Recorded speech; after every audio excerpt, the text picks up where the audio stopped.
And next with me is Jonathan Kinrade, standing in Ramsey, a place that got lots of people coming out and standing. Yeah. I know. And your story, was it last minute, or were you just thinking about it? No, it wasn't last minute. I was thinking about it for a long time. I've thought about it in the past as well, to be honest.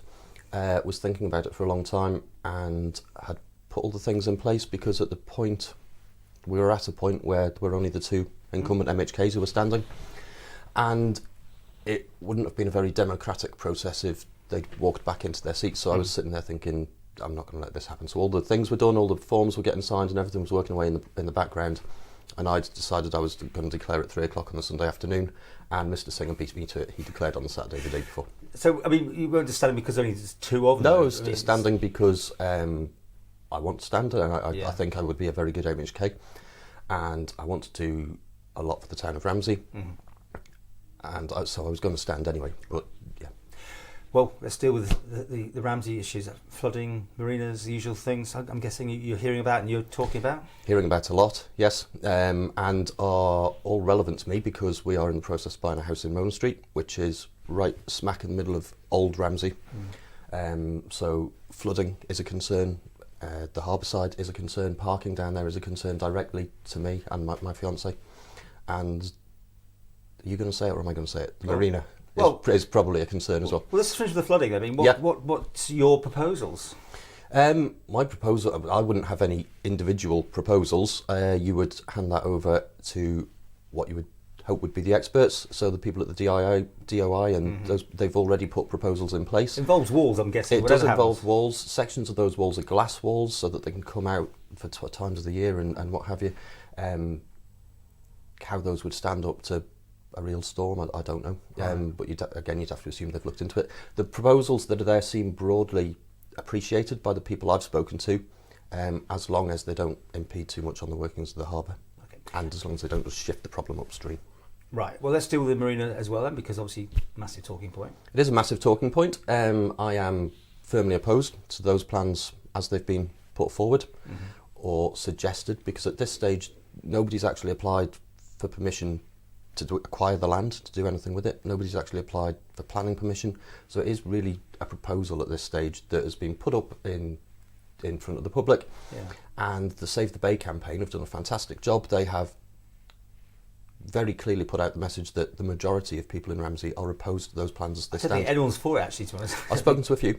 Okay, no, but I'm talking about the people standing. Most of them are all concerned at the least, aren't they? Yeah, so. And for fairly obvious reasons, and there are many reasons why that scheme would never happen as it stands, as far as I can see it. But until such point as somebody actually acquires the land or the lease on the land or starts putting planning in and that's approved, I think the Save the Bay campaign has probably done its job very well at this point, in that they've put a firm declaration out. Ramsey don't want this.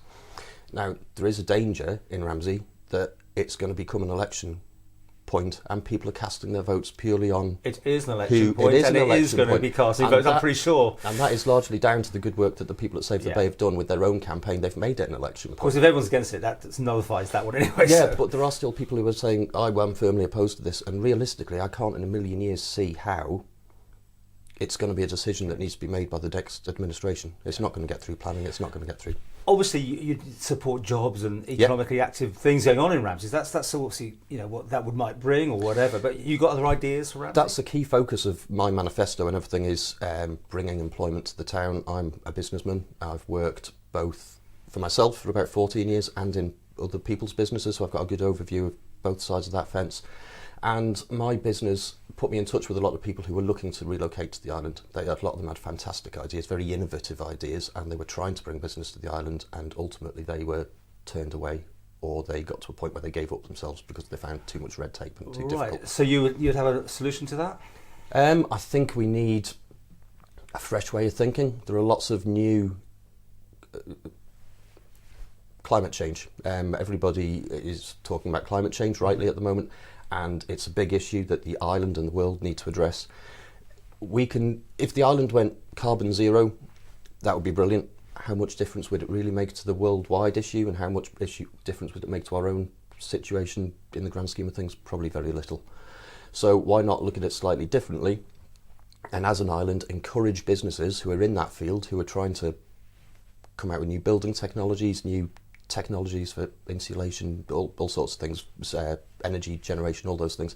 Let's incentivise those companies to come to the island, try their ideas here, support them to do that, create a bit of PR, boost our economy, enable us to open more retail and all the other things that come with a boosted economy. And if those things work and save huge amounts of carbon worldwide, then the Isle of Man has actually made a And are there things out there you know about, or are you just pitching this as an idea? I'm pitching it as an idea, but my own business and background latterly has been home automation and that sort of thing. So I've worked a lot in reducing people's energy consumption, efficient ways of heating houses, monitoring the heating, efficient use of technology. Internet of Things I've done a lot of work with, and that is little devices that send data back.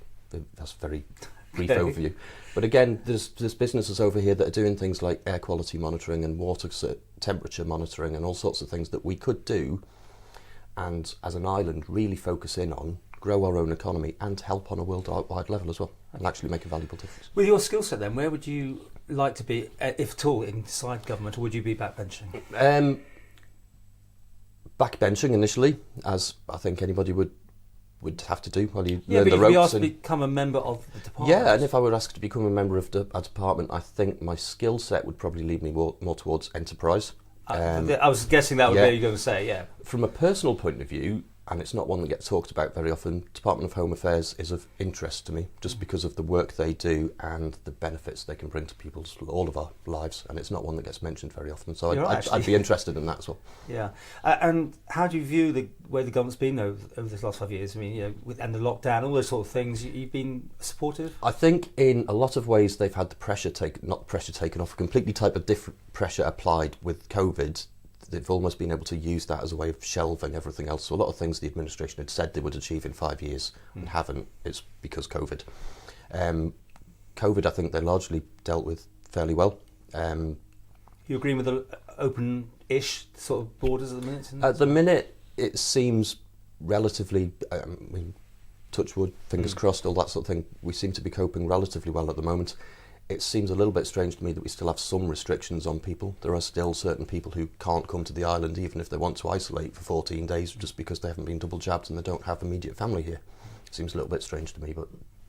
And, we talk about departments. Would you see yourself, if it may be another term, but you would like to be a minister or a chief minister or that sort of thing? So where do you feel you fit inside the government? If you got it. If I got in, and if I were to be re-elected again in 5 years, then maybe you'd start looking at ministerships and things like that. But I think it's pretty early days for that at the moment. Okay. Who would you see as the next chief minister? I've been asked this before, so the simple answer is Alf Cannon. I think largely people would rather see a slightly different system. So I do have a proposal for... So you'd go with him because you can pick anyone. I would go with him at the moment, but I would like to see you get your chance to have more in depth, but at least you come up with a name. Yeah, and that's important. That sort of thing.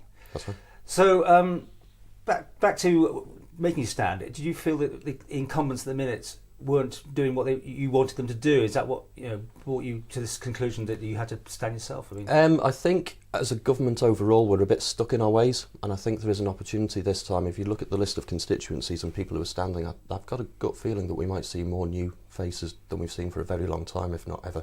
And it's a real opportunity for people to get in there and get involved, and just instead of looking at how we've always done things before, not afraid to rattle a few cages and stir a few things up, just try and get a few different ideas pushed through.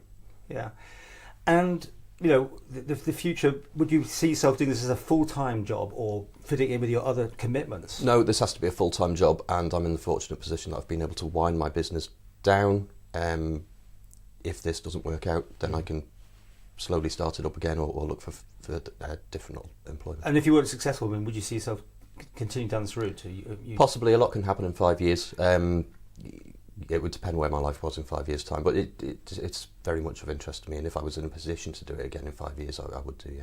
Just to finish with, back to the Chief Minister's side of things, are you happy the way it's done, or I understand you've got other ideas, haven't you? Yeah, I think a lot of people are unhappy with the way it's done, and I do have an idea. It's very bare bones, but it's out there.